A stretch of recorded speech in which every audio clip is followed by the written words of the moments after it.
Skema bantuan fasilitas likuiditas pembiayaan rumah atau FLPP yang dapat dimanfaatkan masyarakat berpenghasilan rendah atau MBR untuk membeli rumah-rumah subsidi.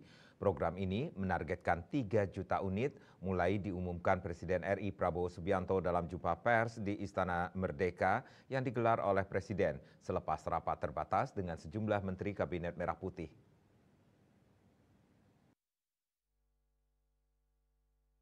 Program Rumah Murah untuk Rakyat yang diperuntukkan kepada masyarakat berpenghasilan rendah merupakan salah satu program prioritas pemerintah yang diwujudkan dalam periode kuartal 1 2025. Dikutip dari kantor berita Antara saat jumpa pers di Istana Merdeka, Jakarta, Presiden mengatakan kebijakan FLPP untuk melaksanakan program 3 juta rumah murah merupakan salah satu skema kredit pemilikan rumah KPR yang telah diluncurkan sejak tahun 2021 melalui kerjasama Kementerian PUPR, sekarang Kementerian Perumahan Rakyat dan bank-bank BUMN.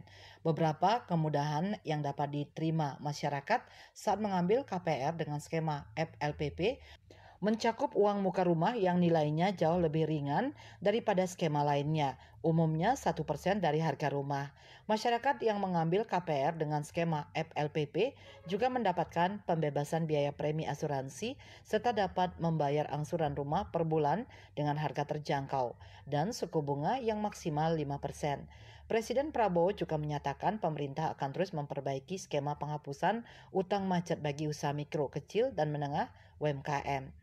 Saat jumpa pers, jajaran pejabat yang mendampingi Presiden, yaitu Menteri Koordinator Bidang Perekonomian Airlangga Hartarto, Menteri Keuangan Sri Mulyani Indrawati, Menteri ESDM Bahlil Lahadalia, Menteri Sekretaris Negara Prasetyo Hadi, Ketua Dewan Ekonomi Nasional Luhut Binsar Panjaitan, Menteri BUMN Erick Thohir, Menteri Investasi dan Hilirisasi, Kepala BKPM Rosan P. Ruslani, serta Menteri Komunikasi dan Digital Mutia Hafidz.